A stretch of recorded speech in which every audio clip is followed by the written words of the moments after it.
Share करते हैं जबरदस्त स्वादिष्ट भरवा पराठा बनाने की रेसिपी। और ऐसा टेस्टी पराठा आपने शायद ही कभी खाया हो। इसको बनाने खाने के बाद लगेगा आपको कि आप किसी ढाबे में बैठ के खा रहे हैं और आपको मजा ना आ जाए फ्रेंड्स, तब आप हमसे कहिएगा। पराठा है ही इतना जबरदस्त टेस्टी, अगर आप एक या दो पराठे भी खा लेंगे तो फिर आपको लगेगा इससे ज्यादा और भी आप खा सकते हैं। लेकिन इसको खाने के बाद जो संतुष्टि मिलती है ना फ्रेंड्स, मजा आ जाएगा आपको खाकर। तो आइए फिर जानते हैं इसको बनाने का आसान सा तरीका। तो बनाने के लिए हमने नॉर्मल रोटी का आटा गूंद लिया है और इसको रखे भी 10-15 मिनट हो चुके हैं। तो और अब इस पर हमने 1/4 चम्मच भर घी डाल के इसको अच्छे से सेट कर लेना है कि अच्छे से सेट हो जाए और इसकी बहुत ही ज्यादा सॉफ्ट सी भरवा रोटी बन सके। और अच्छे से सेट हो चुका है तो इसकी हम छोटी छोटी लोइयां तोड़ लेते हैं। लोइयां हमें बहुत बड़ी नहीं लेनी है, जितनी हम पूड़ी बनाते हैं बस उतनी बड़ी हमें यहाँ पे लोइयां को लेना होगा। और उन्हें हम घुमा कर गोल गोल इस तरह से कर रहे हैं और इस तरह से हमने बाकी भी लोइयों को बनाकर तैयार कर लेना है। अब हम इसमें भरने के लिए मिश्रण को तैयार कर लेते हैं। इसके लिए हमने ले लिया है गोभी का एक छोटा सा फूल कि लगभग 300 ग्राम के बराबर है, जिसको कि हमने इसके डंठल हटा लिए हैं और इसको अच्छे से धो लिया है। यहाँ पर हमने कद्दूकस ले लिया है और इस तरफ से हम यहाँ पे इसको कद्दूकस करके इसको बारीक कर लेंगे, जिससे कि एक जैसा इसमें गोभी का फूल हमारा भरवा तैयार हो सके। गोभी का फूल कद्दूकस हो चुका है तो अब हमने यहाँ पर एक उबला आलू ले लिया है, मीडियम साइज से थोड़ा सा बड़ा है। इसको हमने छील लिया था और अब गोभी के फूल कद्दूकस करने के बाद इसको भी हम इस पे कद्दूकस कर देते हैं। इस तरह से हमने सारी ही गोभी और आलू को अच्छे से कद्दूकस कर लिया। अब ले लिया है लगभग 2 इंच के बराबर हमने अदरक का टुकड़ा। इसको छीलने के बाद इसको भी हम ग्रेटर से कद्दूकस कर रहे हैं। इस कद्दूकस किए हुए अदरक का भी स्वाद भरवा रोटी में बहुत ही अच्छा सा आता है। हमने यहाँ पर 2 हरी मिर्च को कुतर कर ले लिया है, साथ में ही 1 मुट्ठी भर धनिया को धोकर ले लिया है और इस धनिया को भी हमने छोटा छोटा काट लिया है। और अब इसको इस मिश्रण में हम मिला रहे हैं। साथ ही में हमने यहाँ पर ले लिया है घर की बनी 2 बड़े चम्मच कसूरी मेथी, जिसको कि हमने तवे पे भून लिया है। इस मिश्रण में हमने क्रश करके ही डाल देना है, जिससे कि इसका भी स्वाद निखर के इसमें आ सके। और अब डाल दिया है आधा चम्मच भुना पिसा जीरा, साथ ही में डाला है आधा चम्मच भुना पिसा साबुत धनिया, जिसको कि हमने क्रश कर लेना है। और अब इसमें डाला है 1 चम्मच नमक। नमक अपने स्वाद अनुसार थोड़ा सा कम या ज्यादा कर सकते हैं, लेकिन इतना नमक हमारा बराबर बैठा। पहले 1 चम्मच डाला है प्लेन करके और फिर इसमें 1/4 भर चम्मच और डाल दिया है। इस भरवा पराठा को और भी ज्यादा स्वादिष्ट बनाने के लिए हमने यहाँ पे 1 चम्मच भर अमचूर पाउडर भी डाल दिया है, जिससे कि इस भरवा पराठा का स्वाद बहुत अधिक बढ़ जाता है। और अब फोर्क की सहायता से सभी मसालों को अच्छे से सब तरफ से हम मिला लेते हैं, जिससे कि सभी मसालों का इस मिश्रण में अच्छा सा स्वाद आ सके। इस तरह से हमने सभी मसालों को अच्छे से आपस में मिला लिया है और सभी मसाले इसमें बराबर से अच्छे से मिक्स हो चुके हैं। हमारा बहुत ही ज्यादा मजेदार स्वादिष्ट एक जैसा मिश्रण बनकर तैयार हो चुका है। इस तरह से बढ़िया सा मिश्रण तैयार हो चुका है तो थोड़ा सा मिश्रण आप चखकर भी देख सकते हैं कि इसमें कुछ नमक या मिर्च ज्यादा करनी हो तो उसको कर सकते हैं इस समय। हमें नहीं लगता कि आपको कोई आवश्यकता इसमें पड़ेगी।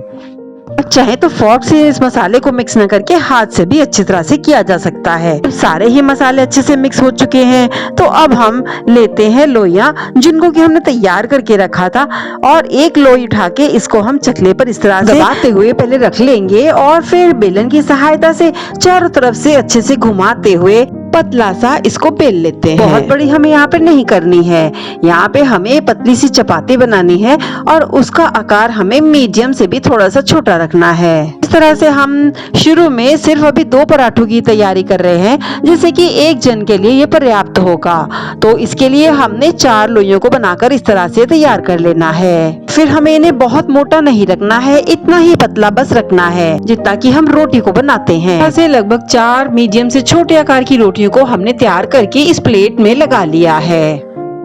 से एक रोटी को चकले पे रख लिया है और इसको हम इस मिश्रण से अच्छे से बराबर भर देंगे। साथ में फोर्क की सहायता से सभी तरह से अच्छे से घुमाते हुए हमने इसे दबाते हुए अच्छे से भर लिया है, ताकि कोई भी किनारा इसमें खाली ना रहे और सारा मिश्रण एक जैसा भर सके।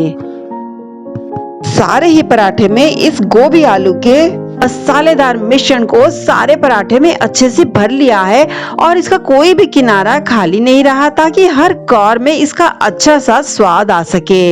इसलिए इस तरह से अब भरने के बाद हमने दूसरी चपाती को इस पर ठीक इसके ऊपर रख देना है। इसके पहले हमें अंदाज से ये भी ध्यान दे लेना है, दूसरी चपाती भी लगभग इसके बराबर साइज की ही होनी चाहिए, तभी ये इस पर सही बैठ पाएगी। तो दोनों हाथों की सहायता से थोड़ा थपथपाते हुए इसे हम बड़ा कर लेंगे। यहाँ पर हमारी रोटी इस पर बिल्कुल बराबर बैठ चुकी है। ऐसा सूखा आटा इस पे लगा दिया है और सभी तरफ से अच्छे से दबा लिया है। और अब रोटी को पलट कर भी देखेंगे कि हमारी रोटी बराबर है कि नहीं, ये मिश्रण अच्छे से निकले नहीं। और सब तरफ से थोड़ा थोड़ा सा किनारों को अच्छे से दबा देंगे और थोड़ा सा बीच से भी हम रोटी को दबा देंगे। अब हल्के हाथों से सभी तरफ से किनारों से भी और बीच से भी बेलन को भी चला देना है, जिससे कि रोटी हमारी थोड़ी सी बड़ी और चपटी हो सके। ऐसे अब हमारी रोटी बिल्कुल बनकर तैयार हो चुकी है तवे पे डालने के लिए। तो तवा हमने मीडियम आंच पे गर्म कर लिया है। तवे को भी अच्छा गर्म होना चाहिए और इसको हमने साथ में घी या तेल से भी चुपड़ के रख लेना है, ताकि हमारी रोटी इस पर चिपके नहीं। तो अब हम रोटी को तवे पर डाल देते हैं और अब हम रोटी को मीडियम आंच पर सेक रहे हैं। पहले हमारा तवा गर्म हो चुका था और अब हमने इसकी आंच को मीडियम कर लेना है, जिससे कि रोटी अच्छे से सिक पाए। पहली तरफ हमने इसको डाला है और 2-3 मिनट बाद अब हम इसको पलट देते हैं कि इसका दूसरा तरफ भी थोड़ा सा सिक सके। ये वाला तरफ 2-3 मिनट अच्छे से सिक जाएगा तो फिर से हम इसको पलट के पहली तरफ कर देंगे। लेकिन पहले इसको हम अच्छे से सेक लेंगे और इसके लिए अब हमने इसके चारों तरफ घुमाते हुए ऑयल को डाल देना है। आप सरसों का तेल ले रहे हैं तो फिर उसको अच्छा गर्म करने के बाद आप इस पराठे को सेक सकते हैं। उससे नहीं तो फिर आप रिफाइंड ऑयल से किसी से भी सेक सकते हैं, नहीं तो फिर इसको घी से भी सेका जा सकता है। तो इस तरह से हम घुमाते हुए तेल को डाल रहे हैं ताकि इसका नीचे का तरफ अच्छे से सिक सके। और थोड़ा सा तेल हमने इसके ऊपर भी डाल देना है, ताकि जब हम रोटी पलटे तो फिर ये वाला तरफ भी अच्छे से सिक पाए। फिर से हमने इस पराठे को पहली तरफ पलट दिया है ताकि ये वाला तरफ भी अच्छे से सिक सके। और हमने आंच को यहाँ पे लो कर दिया है। पहला साइड भी हमारे पराठे का थोड़ा सा सिका हुआ था और अब लो आंच पे ये साइड भी अच्छे से सिक पाएगा। इस तरह से रिफाइंड ऑयल को इस पे डालते हुए हमने चारों तरफ से इस पराठे को अच्छे से दबाते हुए हमें इसे अच्छे से सेक लेना है। इस तरह से इस पराठे को हमने हल्का सा सुनहरा भूरा करते हुए दोनों तरफ से अच्छा सा सेक लेना है और हमारा पराठा सूखना भी नहीं चाहिए। इस तरह से सॉफ्ट सॉफ्ट ही पराठा हमने अब प्लेट में निकाल लेना है। और फिर तवे पर जब घी और रिफाइंड डला रहता है और इसको हम इस तरह से पलटे से दबाते हैं, तवे पर जो इसकी साइड रहती है वो बहुत ही अच्छे से सिकने लगती है। तो इस तरह से दोनों तरफ से सिकने के बाद अब हम पराठे को निकाल लेते हैं। फिर भी इसे प्लेट में निकालने से पहले हमने दोनों ही तरफ एक बार चेक कर लेना है अलट पलट के कि दोनों तरफ से हमारा जो पराठा है वो अच्छे से सिक चुका है, सुनहरा भूरा हो चुका है कि नहीं। और अच्छे से इस तरह से सिकने के बाद अब हमें जब संतुष्टि हो चुकी है, हमारा पराठा बहुत ही अच्छे से दोनों तरफ से सिक चुका है और इसमें कच्चापन बिल्कुल भी नहीं है। तो अब हम इसे निकाल लेते हैं प्लेट में। और ये देखिए फ्रेंड्स, कितना मजेदार गर्मा गर्म मसालेदार आलू का पराठा हमारा बिल्कुल बनकर स्वादिष्ट सा तैयार हो चुका है। इसको आप चलिए अब हम खोल के भी दिखा देते हैं। ये देखिए फ्रेंड्स, मजेदार धुआंधार स्वादिष्ट मसालेदार हमारा गोभी आलू का पराठा बनकर तैयार हो चुका है।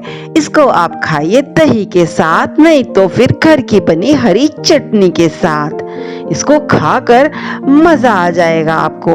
और इस तरह से गर्मा गर्म आप पराठे घर पर जरूर बनाइएगा फ्रेंड्स, आपको खाकर इसको बड़ा ही मजा आने वाला है। आपने ये वाले पराठे एक बार बना लिए, चाहे नाश्ते में चाहे खाने में, इसके आगे आपको और कोई भी डिश अच्छी जल्दी लगने वाली नहीं है। और इसी तरह से हमने बाकी भी सभी पराठों को बनाकर तैयार कर लेना है।